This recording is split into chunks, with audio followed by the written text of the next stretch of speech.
اور یہ آیت ہے سورہ نساء کی آیت نمبر 34۔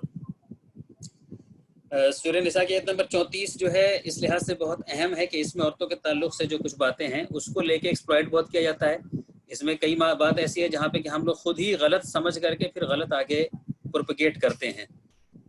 یہ جو آیت ہے سورہ نساء کی آیت نمبر 34، اس میں کہا گیا ہے الرجال قوامون علی النساء بما فضل اللہ بعضهم علی بعض وبما انفقوا من اموالهم فالصالحات قانتات حافظات للغیب بما حفظ اللہ واللتی تخافون نشوزهن فعظوهن وہجروهن فی المضاجع واضربوهن فإن أطعنكم فلا تبغوا علیہن سبیلا ان اللہ کان علیا کبیرا۔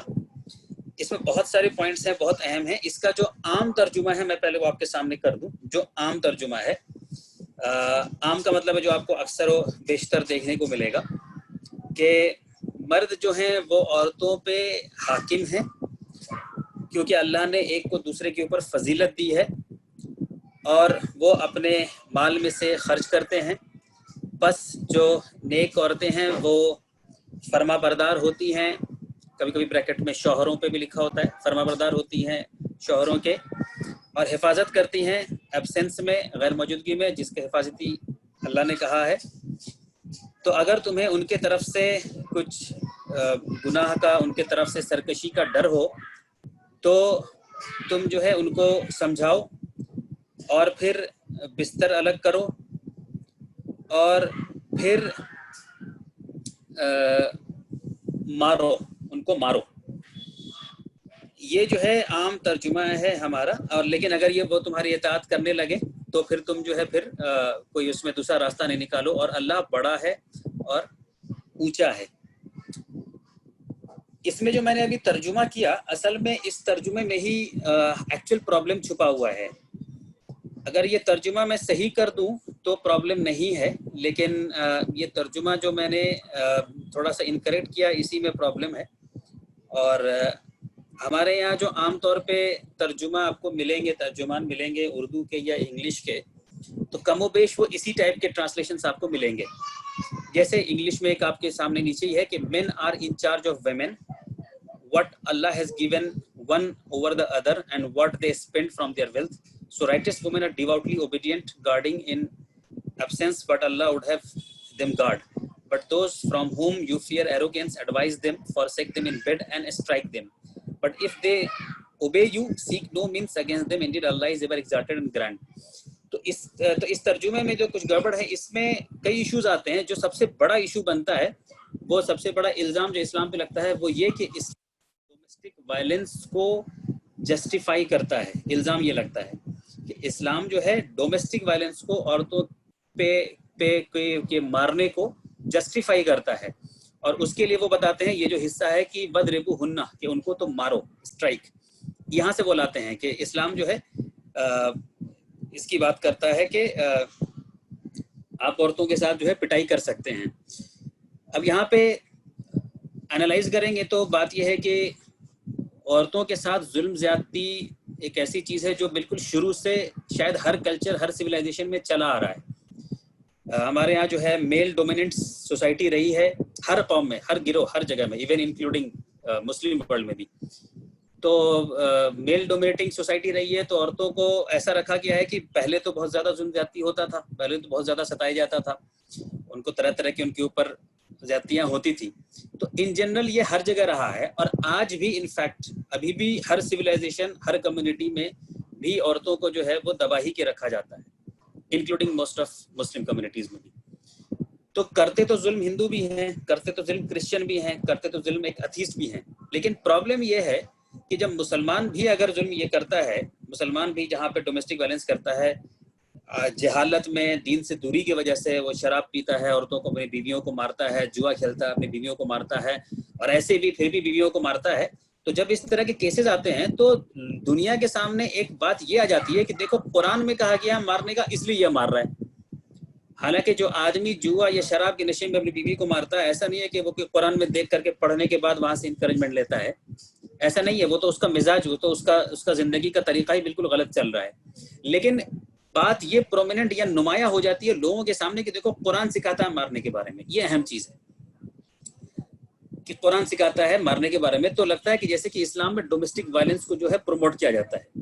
یہ تو ایک حصہ ہوا. دوسرا حصہ یہ تو وہ لوگ کرتے ہیں جو دوسرے لوگ ہیں. دوسرا حصہ ہمارے یہاں پھر لوگ کیا کرتے ہیں, کچھ آپ سرچ کیجیے گا یوٹیوب میں مل جائے گا آپ کا, تھوڑا سا ہی صحیح لیکن آپ کو کچھ مواد مل جائے گا جہاں پہ کہ اب اسلامک اسکالرس, علماء یا جو جانکار لوگ ہیں وہ پھر ٹیکنیک بتاتے ہیں کہ عورتوں کو مارنے کا کیا ٹیکنیک ہے, کیا طریقہ کار ہے, کیسے مارا جائے. تو مارنے کا مطلب وہ نہیں ہے کہ زور سے یا بھالا یا ہاتھ یا تلوار کی بات وہ کر رہے ہوتے ہیں, وہ ہاتھ سے ہی ہلکے انداز میں, لیکن بہرحال ان کے ایکسپلینیشن ہوتے ہیں کہ دیکھو عورتوں کو ایسے مارا جائے, پٹائی کی جائے ایسے. تو اب پھر یہ اور جو ہے باعث سے جو ہے مذاق بن جاتی ہے. یہ بات اپنے آپ میں مذاق بن ہی جائے گی کہ بھائی جب کہا جائے کہ بھائی کہ مارنے کا طریقہ بتایا جا رہا ہے کہ اسلام میں عورتوں کو مارنے کا کیا طریقہ کار ہے, کیا میتھڈولوجی ہے, کیا ہمیں سکھایا گیا ہے. تو یہ دونوں چیزیں مل کے جو ہیں پھر دین کا بھی نقصان کرتی ہے. نقصان اس سینس میں کرتی ہے کہ یہ دعوت کے معاملے میں جو ہے ایک روڑا بنتی ہے, پھر ہنڈرنس بنتی ہے دعوت کے معاملے میں. یہ آپ کے سامنے کوشچنس, اور آج کل کا زمانہ ہے آپ جانتے ہیں لوگ اسلام کے خلاف کوشچنس کو ایک ساتھ کمپائل کیے رہتے ہیں اور وہ سیدھا آپ کو کاپی پیسٹ کر کے کوشچنس بھیجتے ہیں. تو اس میں آپ کو اگر کبھی بھی وہ 5-8 سوال کریں گے تو اس میں ایک سوال یہ ضرور ہوگا کہ بھائی اسلام دھرم عورتوں کو مارنے کا کیوں حکم دیتا ہے, اور اس کا ریزن یہی ہوتا ہے. تو اس بات سے ملتا ہے کہ کیونکہ خود ہمارے ترجمان, ہمارے ٹرانسلیشن جو ہے وہ اسی طرح کے ہوتے ہیں جہاں پہ کہ یہ بات لکھی ہوتی ہے کہ ہاں بھائی اسلام جو ہے وہ عورتوں کو مارنے کے بارے میں حکم دیتا ہے. تو اس میں یہ دیکھیے لفظ بائی لفظ الگ الگ ترجمہ ہے یہاں پہ. ایک الرجالو مرد یا مین, قوامون. اب دیکھیے ہمارے یہاں پرابلم کہاں سے شروع ہوتا ہے. تو جیسا میں نے کہا کہ مسلم کمیونٹی میں بھی جو ہے ایک میل پیٹرنسٹک سوسائٹی رہی ہے, میل ڈومینیٹنگ سوسائٹی رہی ہے, اور پرانے زمانے کے اندر یہ چیزیں اور تھی. یعنی آپ اگر یاد کریں اپنے باپ داداؤں کے زمانہ کو, دادا نانا کے زمانہ کو, تو عام طور پہ ایک عام رائے یہ تھی, ایون دیندار لوگوں کے اندر بھی انڈرسٹینڈنگ یہ تھی کہ جیسے عورتوں کو بہت زیادہ نہیں پڑھانا لکھانا ہے, عورتیں بہت زیادہ نہیں پڑھی لکھیں گی. بہت زیادہ کیا مطلب ان جنرل پڑھانا ہی نہیں ہے, 10th کے بعد ہی نہیں پڑھانا ہے. اور اگر کوئی آدمی اس زمانے میں اگر پڑھا لے زیادہ, گریجویٹ کرا لے, تو وہ بہت بڑی بات مانی جاتی تھی. اسی طرح عورتوں کے تعلق سے اور بھی ایسی کئی پابندیاں تھیں جو دین نے نہیں لگائی تھی. تو پتہ یہ چلا ہے کہ کئی ساری پابندیاں ایسی ہوتی ہیں جو دین نہیں لگاتا ہے لیکن ہم لوگ لگا دیتے ہیں کسی اپنے کلچر کے وجہ سے, اپنے ایریا کے کا جو ٹریڈیشن ہے اس کی وجہ سے. دین کیا کرتا ہے نہیں کرتا ہے اس کے لیے تو پھر ہم کو قرآن دیکھنا پڑے گا کہ دین اس کے بارے میں کیا سکھلا رہا ہے. تو اسی میل ڈومینیٹنگ سوسائٹی میں اس لیے جو ترجمان بھی ہوتے ہیں, جو ٹرانسلیشنز بھی ہوتے ہیں, دنیا کا کوئی بھی آدمی ہو چاہے کتنا بھی نیوٹرل کیوں نہیں ہو, اس کا اپنا کچھ نہ کچھ بائسنس ہوتا ہے. کچھ نہ کچھ بائسنس جس کلچر میں وہ رہا ہے, جس ماحول میں وہ رہا ہے, وہ اس کے ذہن میں ہوتی ہے. تو ترجمان میں تھوڑی سی جھلک آ ہی جاتی ہے, کہیں نہ کہیں آ جاتی ہے. تو اگر مان لیجئے وہ 6000 آیتوں کا ترجمہ کر رہا ہے تو ممکن ہے اس میں سے 20 25 30 آیتوں میں ایسا اس کا اپنا بائسنس یا اس کی اپنی جو سوچ ہے آ جائے کہ جس سے کہ ترجمے سے تھوڑی سی الگ ہو سکتی ہے چیز. میں یہ بات اس لیے بتا رہا ہوں کیونکہ آپ کو میں یہ کہوں گا کہ آپ اس پروگرام کے بعد جب بھی موقع ملے آپ تفسیر ابن کثیر کھول لیجئے گا, اسی آیت کی تفسیر ابن کثیر کھول کے آپ اس کے تفسیر کو پڑھ لیجئے گا اسی آیت کے تعلق سے, اور وہ اپنے بیوی بچوں کے سامنے بھی پڑھیے گا, ان کو بھی سنائیے گا, پڑھائیے گا, پھر ان سے بھی پوچھیے گا کہ ان کے ویوز کیا ہیں. تو آپ کو ایک بڑی بو آئے گی اس میں جو بالکل عورتوں کو ایک سپریس کرنے والا تفسیر, سب نیچے دکھانے والا ایک ڈومیننٹ انداز میں اس کو لکھا گیا ہے. جیسے کہ مثال کے طور پہ جو پہلی لائن بالکل شروع ہوتی ہے ترجمے کی کہ مرد حاکم ہے عورت کا. اب یہ حاکم ہے جو ہے عورت کا, یہ بھی آپ کو ترجمان میں کہیں کہیں مل جائے گا, تفسیر میں تو آپ کو مل ہی جائے گا. پہلی لائن بالکل یہ ابن کثیر میں. حاکم جو ہے خود عربی کا لفظ ہے, اللہ پاک نے یہاں پہ حاکم لفظ استعمال نہیں کیا تھا. اگر ہونا ہوتا تو اللہ پاک کہہ دیتا کہ مرد جو ہے حاکم ہے عورت کا.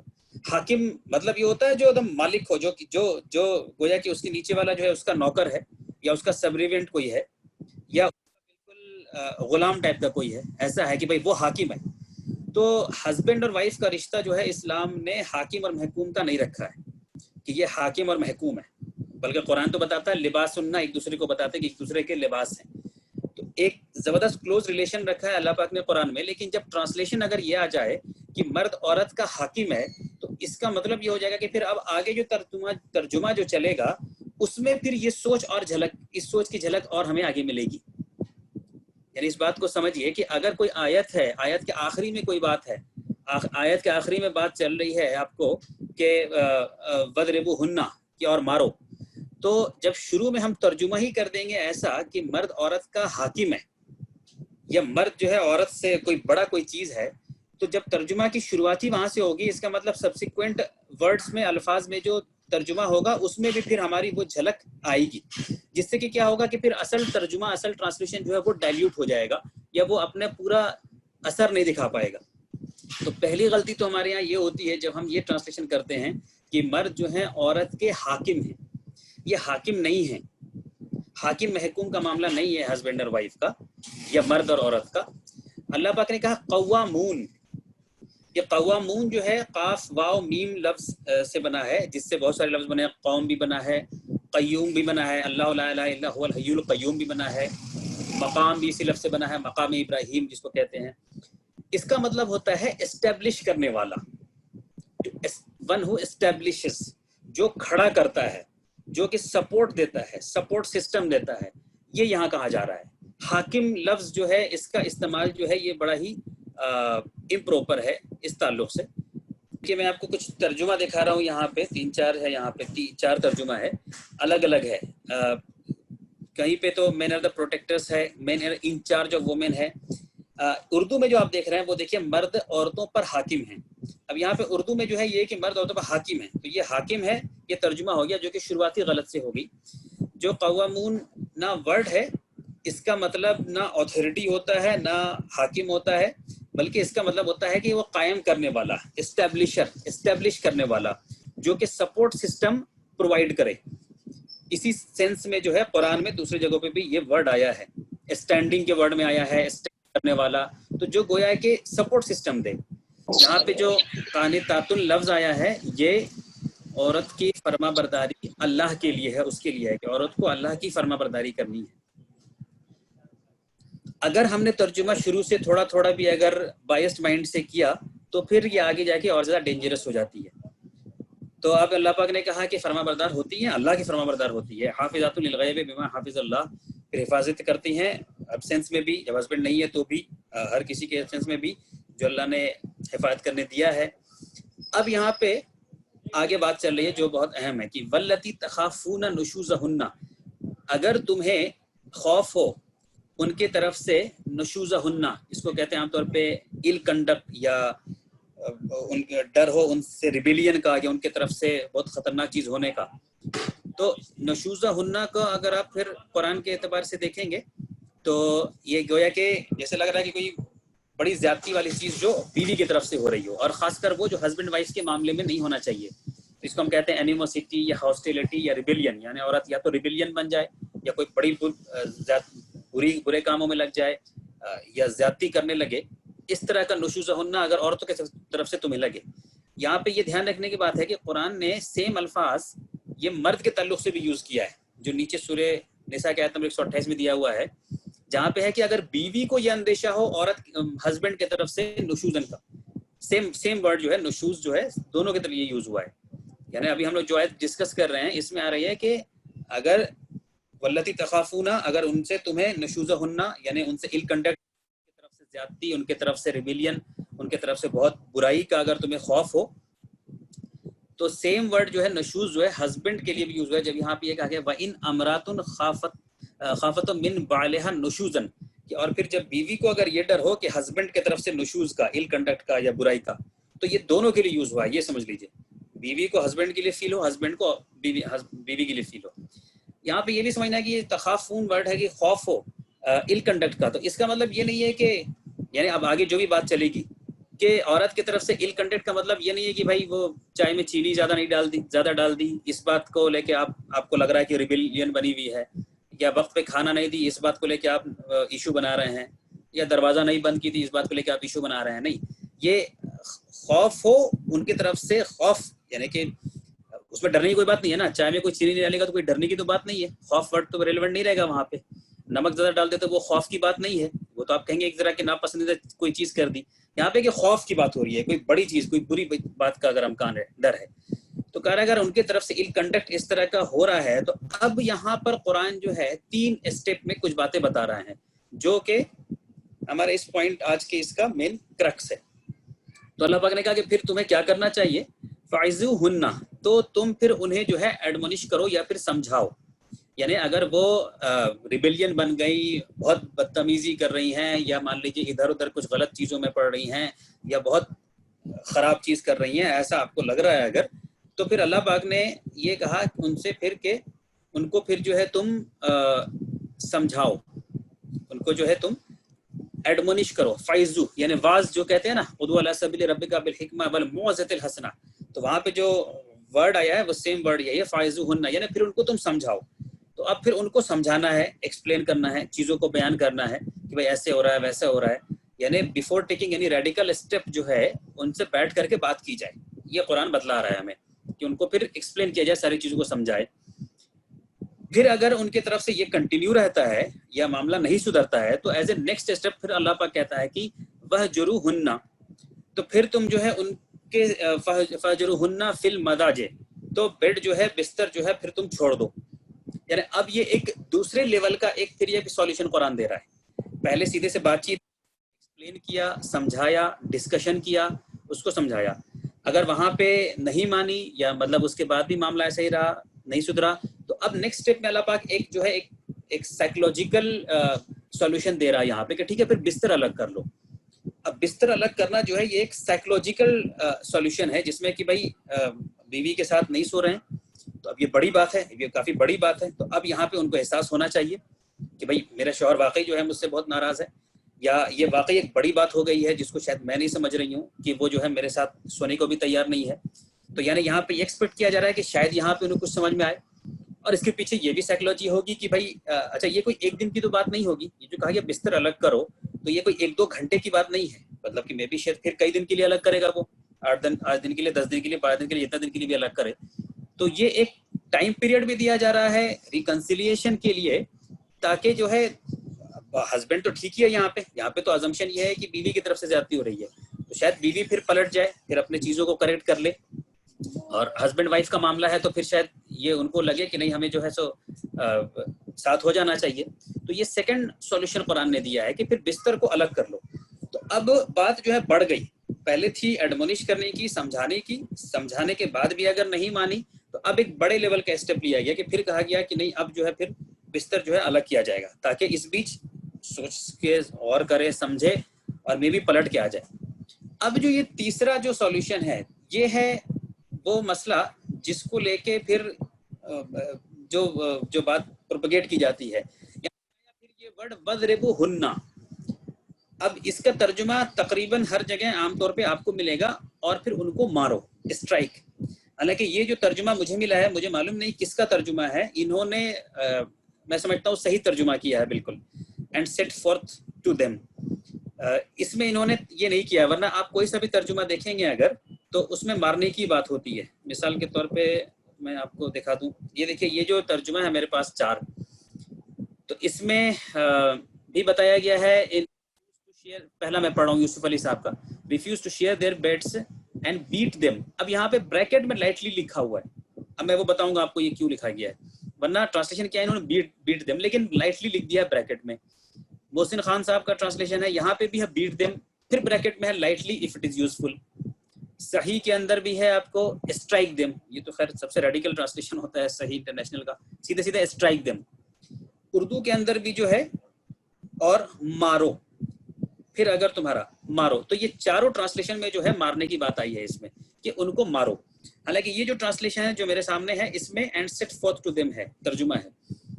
اب یہاں پہ ہم لوگوں کو یہ غور کرنا پڑے گا کہ کیا قرآن یہاں پر مارنے کی بات کہہ رہا ہے. پہلی بات تو یہ سمجھ لیجئے کہ یہ جو ورڈ ہے عربی کا ضربہ، یہ اس کے بہت سارے میننگ ہوتے ہیں، اس کے جو ہے تقریباً 16-18 میننگ ہیں، اور اس کا الگ الگ بہت سارا یوز ہوتا ہے. تو یہ بڑا ایک جنرک ورڈ ہے جس کا بہت الگ الگ یوز ہوتا ہے. آپ دیکھیے کسی بھی زبان میں کسی ایک ہی ورڈ ہوتا ہے، لیکن آپ جو ہے بہت الگ الگ طرح سے اس کا یوز کرتے ہیں. مثال کے طور پہ دیکھیے کہ رن ہے ایک لفظ، بھائی رن کا مطلب دوڑنا ہو گیا، ہی از رننگ بھی ہو گیا. رن کا مطلب یہ بھی ہوگا کہ بھائی مائی کمپیوٹر از رننگ. تو اب کمپیوٹر کا رن ہونا اور آدمی کا دوڑنے میں فرق ہے، حالانکہ دونوں ورڈ جو ہے سو رن ہے. He has the run of his life. اب یہ رن کا استعمال کہیں اور کانٹیکس میں ہو رہا ہے. تو ضربہ ورڈ کا مطلب بھی بہت سارا ہوتا ہے. تو اب یہ معلوم کیسے چلے گا کہ صاحب کہ صحیح ترجمہ ہم کیا کریں گے کسی آیت میں؟ تو ہر جگہ اصول یہی ہوتا ہے کہ وہ کانٹیکسٹ بتاتا ہے کہ کیا بات چل رہی ہے, کس طرح کی بات چل رہی ہے, وہ بتائے گا کہ کیا اس کا معنی یہاں پہ ہوگا. جیسے مثال کے طور پہ قرآن میں ضربہ ورڈ آیا کہ ضربہ کہ زمین کے تعلق سے ضربہ فی الارض آیا, زمین پہ ضربہ, تو وہاں پہ زمین پہ ضربہ کا مطلب ہوتا ہے زمین پہ چلنا یا زمین پہ جانا یا پھر سفر کرنا. ضربہ کا مطلب اسٹرائک بھی ہوتا ہے, ضربہ کا مطلب جو ہے اسٹرائک کرنا وہ بھی ہوتا ہے کہ ان کے مارو, ان کو کاٹو. تلوار کے ساتھ ہوا کہ ضربہ کاٹو یا مارو, اس کانٹیکسٹ میں بھی یوز ہوتا ہے. زمین پہ چلنے کے لیے بھی یوز ہوتا ہے. دیکھیے یہاں پہ میں نے جو ہے آپ کو الگ الگ ترجمہ جو قرآن کے اندر سے آتا ہے ضربہ کا وہ آپ کے سامنے رکھا ہے. ٹو ٹریول اور ٹو گیٹ آؤٹ, یہ سورہ آل عمران کی 156ویں آیت, سورہ نساء کی 101 آیت, یہ بہت سارے آیتوں میں آیا ہے. ٹو اسٹرائک بھی آیا ہے قرآن میں کئی جگہ میں. ٹو بیٹ بھی آیا ہے, تیمم کے کنٹیکسٹ میں بھی بیٹ میں آیا ہے کہ تیمم میں بھی تم کو جو ہے وہ بیٹ کرنا ہے. ٹو سیٹ اپ بھی آیا ہے بتلانے کے کیس میں بھی. ٹو گیو یا ٹو ایکسپلین وتھ ایگزامپل یہ بھی آیا ہے, یہ بہت آیا ہے قرآن میں. سب سے زیادہ اسی کانٹیکسٹ میں آیا ہے کہ مثال دے کے سمجھانا. یہ بہت سارے آیتوں میں آیا کہ اللہ پاک مثال دے کے تمہیں سمجھاتا ہے. تو وہاں پہ ضربہ ورڈ آیا ہے, ضرب اللہ, اللہ پاک. وہاں پہ یہ مطلب نہیں ہوگا کہ اللہ پاک مارتا ہے مثال سے, کہ اللہ پاک مثال سے اسٹرائک کرتا ہے, اللہ پاک مثال سے بیٹ کرتا ہے, نہیں, اللہ پاک مثال سے تمہیں سمجھاتا ہے. تو یہ قرآن میں سب سے زیادہ آیا ہے ضربہ کا وزن میں. اسی طرح to take away, to ignore, to condemn, to seal, to draw over, to cover, to explain, یہ الگ الگ کانٹیکسٹ میں ضربہ ورڈ قرآن میں یوز ہوا ہے. ہمارے یہاں ہوا یہ کہ چونکہ ٹرانسلیشن کی شروعات سے ہی میل ڈومینیشن کو دھیان میں رکھ کے ٹرانسلیشن ہوا, اور ممکن ہے کہ ہم اور آپ بھی آج سے 700-800 سال پہلے اگر ہوتے, بہت پرانے دور میں ہوتے, تو ہماری اور آپ کی بھی شاید ذہنیت ویسے ہی ہوتی, مینٹلٹی ویسے ہی ہوتی. بہت ممکن ہے, کیونکہ اپنے زمانے کے کلچر کا اثر پڑتا ہے. تو آپ, جیسا میں نے آپ سے کہا کہ آپ تفسیر ابن کثیر کا آپ اگر پڑھ لیں تفسیر اس آیت کا, اپنے بیوی بہن بچی جن کو بھی, ان کو بھی سنائیں, تو بہت اچھا آپ کو پازیٹیو فیڈ بیک نہیں ملے گا. لیکن دھیان رکھیے وہ تفسیر ہے, جو ٹیکسٹ ہے قرآن کا اس کا مطلب جو دیکھنا ہے تو پھر وہ آپ کے سامنے بھی کھلا ہوا ہے یہاں پہ کہ ٹیکسٹ کا کیا مطلب نکل رہا ہے. تو جب شروع سے ہی ہم نے یہ اگر ترجمہ کر دیا کہ مرد عورت پہ حاکم ہے اور مرد جو ہے عورت سے افضل ہے, اور اس کے بعد یہ کہ عورتیں جو ہیں وہ مرد کی فرما بردار ہوتی ہیں, تو جب اتنا ترجمہ ہم اگر کر لیں گے تو یہاں پر کوئی تعجب نہیں ہوگا جب یہاں پہ وَضْرِبْ ہُنَّ کا ترجمہ ہم مارو کر دیں گے کہ مارو, کہ ان کو پھر مارو, یہ ترجمہ ہو جائے گا. اسی لیے ہمارے جو ہے اکثر ترجمان جو ہے وہ مارو کرتے ہیں. تو اس کو لے کے پھر اب ہمارے اہل وطن یا دوسرے کرسچن ورلڈ کرسچن میں سب کے سب کہتے ہیں کہ دیکھو قرآن تو خود جو ہے وائف بیٹنگ کی ٹیچنگ دے رہا ہے, مارنے کے لیے کہہ رہا ہے. تو اب اس میں ہم کیا کہیں, یہ تو خود اسلام کہہ رہا ہے. تو اب ہمیں اور آپ کو دیکھنا ہوگا کہ اس کا کانٹیکسٹ کیا ہے, اس میں اس کا صحیح ترجمہ کیا بیٹھے گا.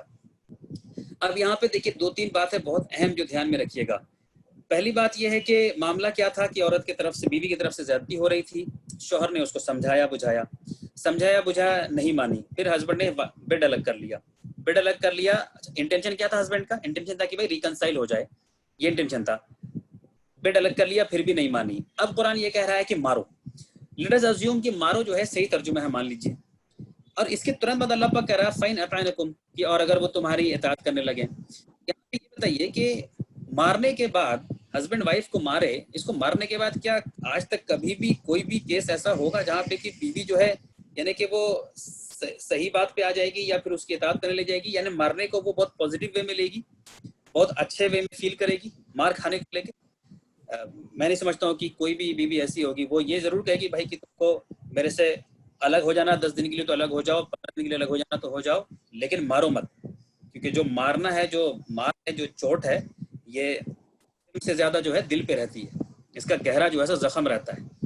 تو مارنا جو ہے اس سے کیا سولوشن نکل جائے گا, کیا ریکنسیلیشن ہو جائے گا اس سے مارنے کے بعد؟ تو ان جنرل تو آنسر یہی ہوگا کہ نہیں. یہاں پہ یہ بات بھی پھر میں آپ کو واضح کر دوں کہ دیکھیے یہ سارے سٹیپس کا مقصد کیا ہے. اس سارے سٹیپس کا مقصد دیکھیے, یاد دلا رہا ہوں پھر میں آپ کو کہ سورہ نساء کی آیت نمبر 128 میں نے بتایا تھا کہ بیویوں کو اگر خوف ہو اپنے شوہر کی طرف سے نشوز کا, شوہر کی طرف سے زیادتی کا, تو اللہ پاک نے کیا کہا تھا کہ او اعراضا فلا جناح علیہما ان یصلحا بینہما صلحا, تو پھر اس میں کوئی گناہ نہیں ہے کہ تم دونوں جو ہے آپس میں سیٹلمنٹ کر لو, صلح کر لو. تو اللہ پاک کہہ رہا ہے کہ ٹرائی کرو کہ تم لوگ کس طرح سے سیٹلمنٹ کر لو.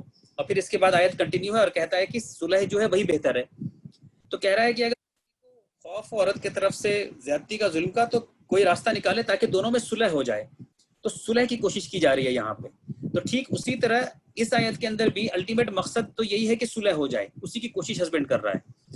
مارنے کے بعد کبھی بھی صلح کے چانسز نہیں رہیں گے, مارنے پیٹنے کے بعد جو ہے صلح کے چانسز نہیں رہیں گے. یہ بڑی لاجیکل سی بات ہے. آپ اگر اس کو پیٹ رہے ہیں, پٹائی کر رہے ہیں, تو صلح کی چانسز نہیں رہیں گے. اس وجہ سے یہاں پہ مارنا ترجمہ کرنا جو ہے مناسب نہیں ہے. دوسرا ریزن یہ ہے کہ آپ اس فلو کو دیکھیے. میں فلو دکھانے سے پہلے آپ کو پھر یہ بھی بتا دوں کہ اس کی جو قرآن کے تعلق سے میں نے بتایا تھا آپ کو کہ قرآن کی ایک خوبصورتی یہ ہے کہ قرآن کے آیتوں کے اندر ایک ربط ہوتا ہے, اس کے آیتوں کے اندر کنیکشن ہوتا ہے, اور ہم جب آیتوں کو ملا کے پڑھتے ہیں تو خود تصویر اور زیادہ کلیئر ہو جاتی ہے. یعنی کہ تصویر اور زیادہ بہتر ہو جائے گی اگر ہم آیتوں کو ملا کے پڑھیں. اس کی جو ٹھیک اگلی آیت ہے وہ بھی آپ کو پھر بتا دے گی کہ کیا مارنا یہاں پہ ترجمہ صحیح ہوگا یا کچھ اور صحیح ہوگا. اس کی اگلی آیت یہ کہہ رہی ہے کہ وَإِنْ خِفْتُمْ شِقَاقَ بَيْنَهُمَا فَابْعَثُوا حَكَمًا مِّنْ أَهْلِهِ وَحَكَمًا مِّنْ أَهْلِهَا. کہ اگر تمہیں پھر اس بات کا خوف ہو, یہاں پہ تمہیں سے مراد ہسبینڈ وائف نہیں ہے بلکہ اب یہ تھرڈ پرسن کی بات ہو رہی ہے. اب میں بتاؤں گا کہ یہ تھرڈ پرسن کہاں سے آ گیا. اللہ پاک یہ کہہ رہا ہے کہ اگر تمہیں خوف ہو, ہسبینڈ وائف کی بات نہیں کری ہے, اگر تمہیں کہیں میاں بیوی کے تعلقات بگڑ جانے کا خوف ہو, تمہیں ڈر ہو کہ تم کوئی تھرڈ پرسن ہو اب یعنی, تو ایک مصنف مرد کے خاندان میں سے اور ایک مصنف عورت کے خاندان میں سے مقرر کرو. اگر یہ دونوں صلح کرنا چاہیں گے تو اللہ ان دونوں میں موافقت کر دے گا.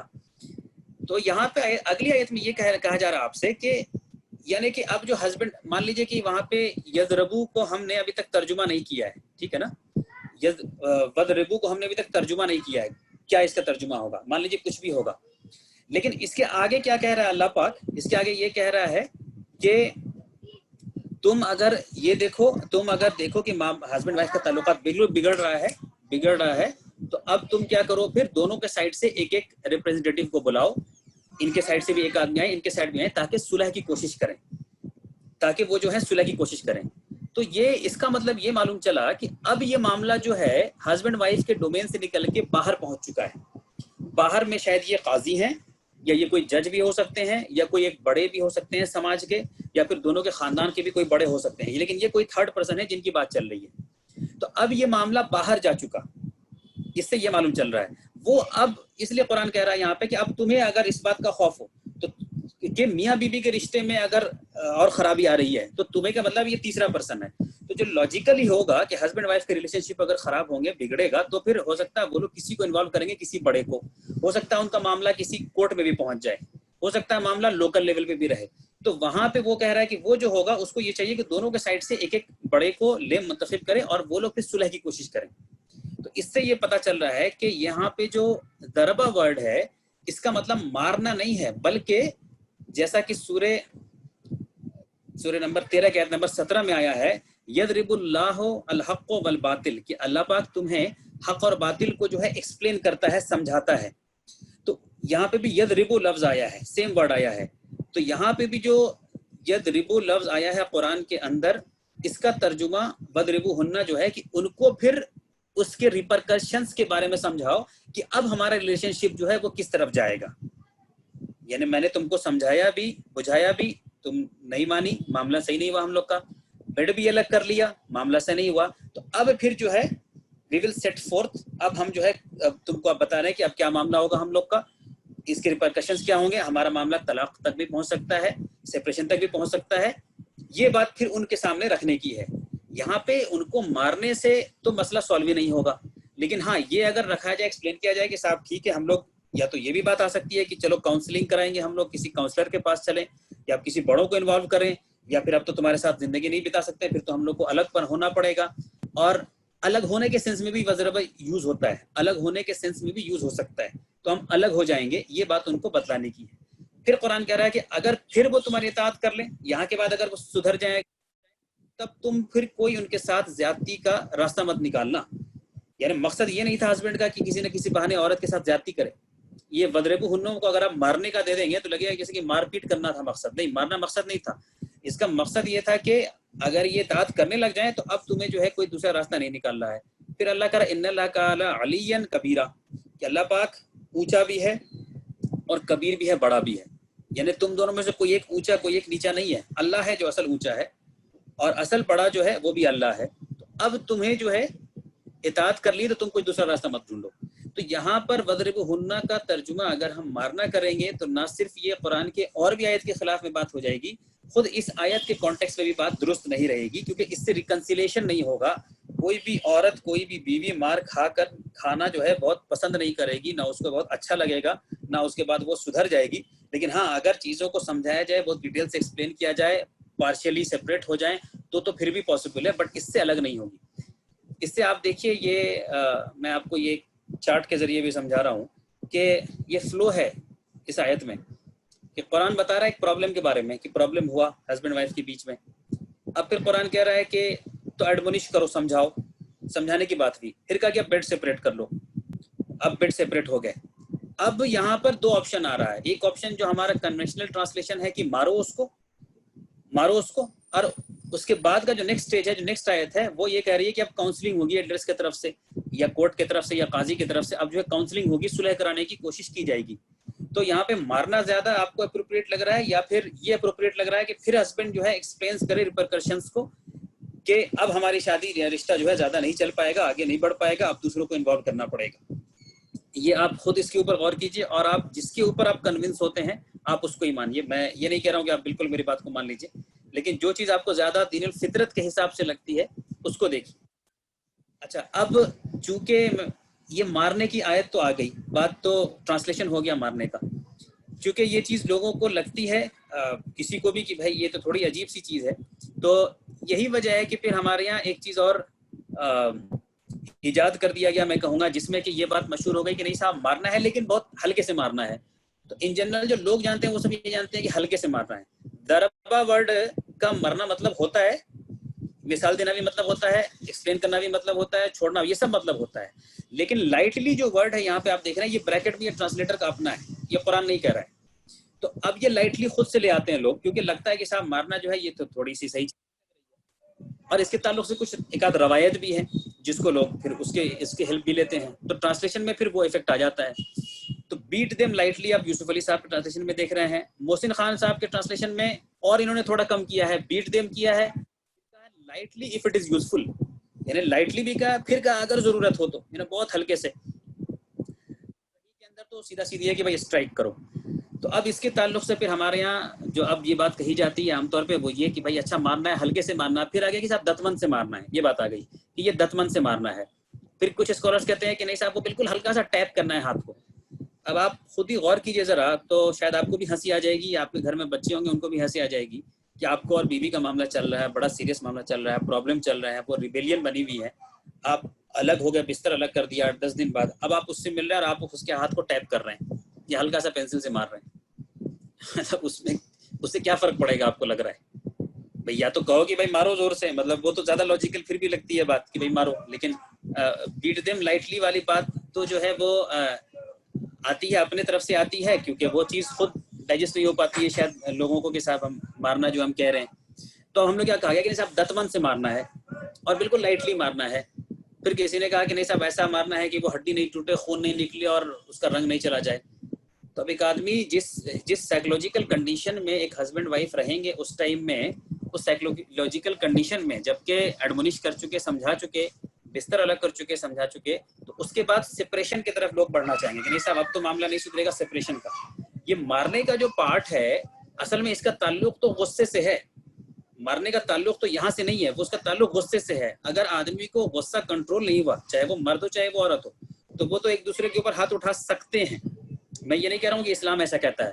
یہ اگر غصہ کنٹرول میں نہیں ہے لوگوں کے تو وہ تو ایک دوسرے کے اوپر ہاتھ اٹھا سکتے ہیں. اور ہاتھ اٹھانے کے اوپر پھر اتنا وہ انسٹرکشن نہیں لینے جائیں گے قرآن سے کہ اچھا اب مجھے ہاتھ اٹھانا ہے کیا، اب جا کے مجھے مارنا ہے کیا. جب آدمی کو جو بھی مارتا ہے ہاتھ اٹھاتا ہے وہ غصے میں اسی ٹائم مار دیتا ہے. ویسا نہیں ہے کہ کچھ سوچ کر کے سیکھ کر کے کہ اچھا اب مجھ سے قرآن نے کہا تھا کہ اب جا کے میں ہاتھ اٹھاؤں گا. تو اس وجہ سے اس تعلق سے بھی یہاں پہ جو ہے مارنا جو ہے یہ اپروپریٹ نہیں ہے ٹرانسلیشن اس کا کہ اس کو جو ہے پھر مارو. یعنی کہ آیت کے کانٹیکسٹ سے بھی نہیں آ رہی ہے کہ مارو، بلکہ اب تو یہ سپریشن کی طرف بڑھ رہے ہیں. تو اب اب بڑی چیز اور بتلا دی جائے کہ اب ایلڈرس کو انوالو کیا جائے، چاہے کاؤنسلنگ ہو، چاہے میرج کاؤنسلرس کے پاس جائیں، چاہے کورٹ کے پاس جائیں، اور وہاں پہ اس کو پھر یہ کہا جا رہا ہے کہ تم دونوں کی طرف سے ایک لوگوں کو لاؤ اور صلح کرانے کی کوشش کرو۔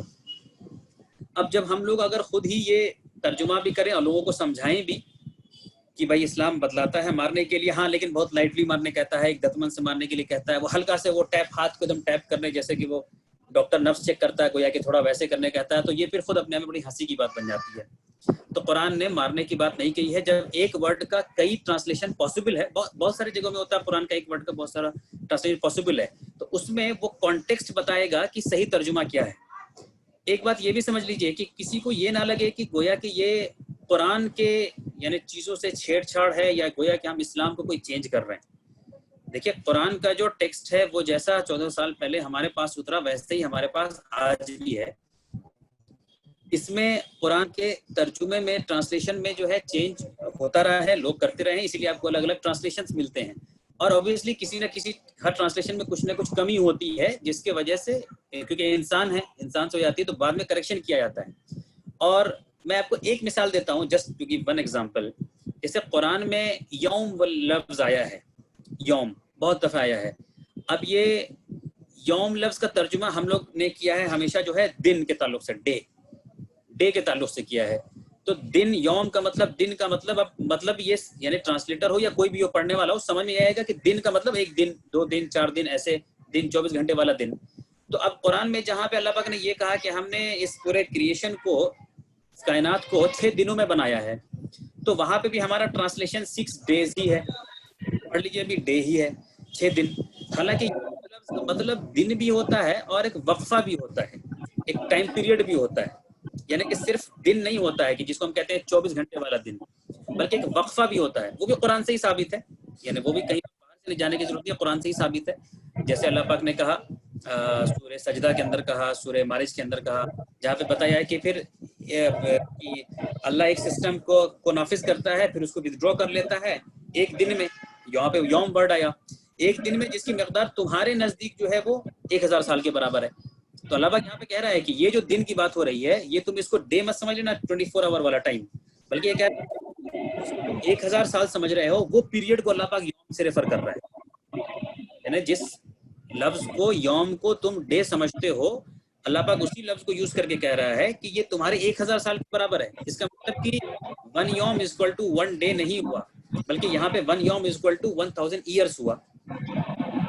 دوسری جگہ میں پھر کہا کہ یہ یوم جو ہے یہ 50,000 سال تمہاری گنتی کے ہے، یعنی یوم فکس نہیں ہے، یہ بس ہے پیریڈ آف ٹائم کی بات ہو رہی ہے۔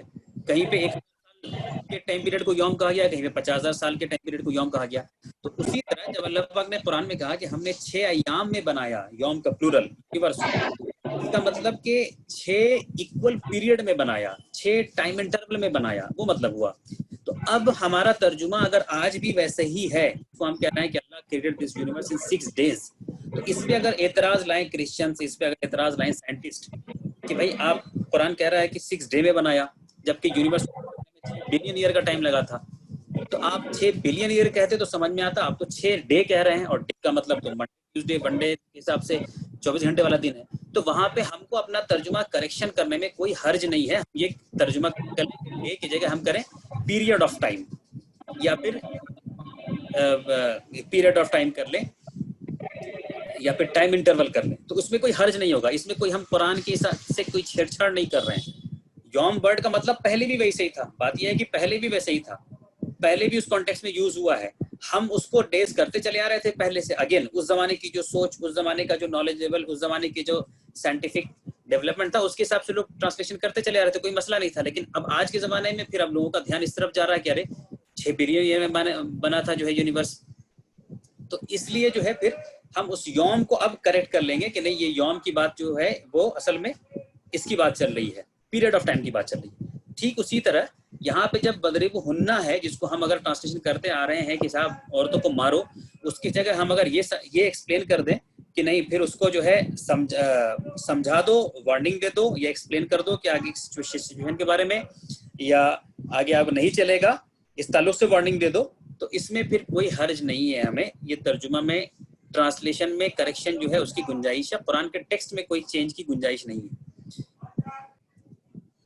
اور قرآن نے، میں نے بہرحال وہ سب آیتیں کوٹ نہیں کی آپ جہاں پہ اللہ پاک نے ہسبینڈ اور وائف کے رشتے کے بارے میں بتلایا ہے. بہت ساری آیتیں ہیں کیسے ہسبینڈ اور وائف ایک دوسرے کا لباس کہا گیا ہے.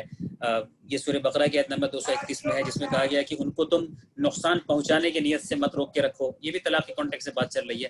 تو کسی بھی طرح کا نقصان عورت کو پہنچے یہ اسلام کیسے پسند کرے گا.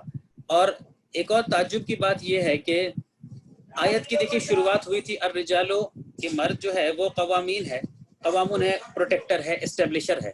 تو جو کوئی پروٹیکٹر ہوگا، اسٹیبلشر ہوگا، کیا وہ پھر اپنے یعنی جو اس کے ساتھ ہے اس کا وہ نقصان پہنچانا چاہے گا؟ نقصان ان سینس کہ کیا وہ اس کو ہارم کرے گا، مارے گا؟ بھائی اچھا اس کی ایک ایسے مثال لیجئے، اس کو سمجھنے کی کوشش کیجئے کہ دو بہت اچھے دوست ہیں اور بہت اچھے ہیں، بچپن سے دوست ہیں، کبھی ان میں کوئی نہ اتفاقی نہیں ہوئی.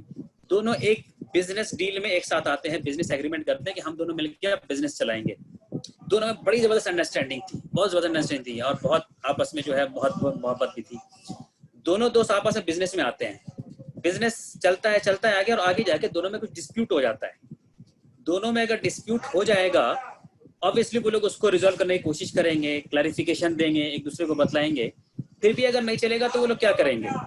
تو ظاہر سی بات ہے وہ لوگ گریسفلی ایگزٹ کر جائیں گے. دونوں پھر اپنے آپس میں محبت سے ٹھیک ہے ہم لوگ کا یہ نہیں بن پا رہا ہے تو ہم لوگ اپنے اس بزنس ڈیل کو ختم کر لیتے ہیں. تو وہ اس کو پھر اس اپنے کانٹریکٹ کو ختم کرنے کے ڈائریکشن میں آگے بڑھیں گے. کیا آپ کو لگتا ہے کہ یہ بڑی مناسب بات ہوگی جہاں یہ کہا جائے کہ بھائی ایک آدمی جو ہے وہ دوسرے آدمی کو پٹائی کر دے یا اس کو پیٹ لے تھوڑا سا؟ یعنی بڑی عجیب سی بات ہو جائے گی کہ بھائی اس کو پٹائی کر دے یا اس کو مارے کیونکہ وہ نہیں سمجھ رہا ہے. بھائی آپ ہسبینڈ اور وائف کا شادی بھی ہے، ایک کانٹریکٹ ہے، ایکول ٹرمز پہ ہے، دونوں کا کانٹریکٹ ایکول ٹرمز پہ ہے. ایسا نہیں ہے کہ ہسبینڈ کوئی بڑا احسان کر دے رہا ہے عورت کو شادی کر کے، دونوں ایکول ٹرمز پہ ہے. تو اس رشتے کو اگر یہ نہیں نبھ رہا، آگے نہیں چل پا رہا ہے تو قرآن نے طلاق کا آپشن رکھا ہے. تو طلاق تک پہنچنے کا یہ سب جو ہے انٹرمیڈیٹ اسٹیج سب تھا بیسیکلی. یعنی یہ چیز جو ہے طلاق کی طرف لے جائے گی. حالانکہ قرآن زور دے رہا ہے کہ صلح کر لو، لیکن اس کے لیے اسٹیجز بتا رہا ہے کہ تم ایسا نہیں کہ حالانکہ اب یہ عجیب ایرانیکل بات ہے کہ زیادہ عورتوں پہ زیادتی، مرڈر مارتے ہیں وہ لوگ جن کا یعنی یا تو نان مسلم ہو جو اسلام میں نہیں ہے، یا پھر مسلمان میں وہ جن کا دین سے تعلق نہیں ہوتا ہے. تو ایسا نہیں کہ وہ قرآن پڑھ کر کے جا کے کچھ کرائم کرنے جاتے ہیں. ہسبینڈ وائف میں نہیں پڑھا، ہسبینڈ جا کے وائف کا مرڈر کر دیا. کتنے سارے کیس ہوتے ہیں. یہاں پہ تو ایمان والوں کو گائیڈ لائنس دیا جا رہا ہے کہ کیسے تم اسٹیپ وائز جو ہے پروسیڈ کرو گے، اسٹیجز میں پروسیڈ کرو گے. پہلے سمجھاؤ گے، واز کرو گے، نہیں ہوگا تو بستر الگ کرو گے. بستر الگ کرنے کے بعد شاید سمجھ میں آ جائے بات. اگر پھر بھی نہیں ہو تو پھر آپ الگ ہونے کے ڈائریکشن میں جو ہے تم دوسروں کو آپ شامل کرو گے، کاؤنسلنگ کرو گے، ان کو سمجھاؤ گے، بجھاؤ گے. تو جس طرح میں نے دوست کا ایگزامپل دیا کہ بزنس سے آپ کو گریسفلی ایگزٹ کر جائیں، اسی طرح ہسبینڈ وائف بھی ریلیشن شپ سے گریسفلی ایگزٹ کر جائیں. ایسا نہیں ہے کہ ہسبینڈ جو ہے وائف کو مارے گا.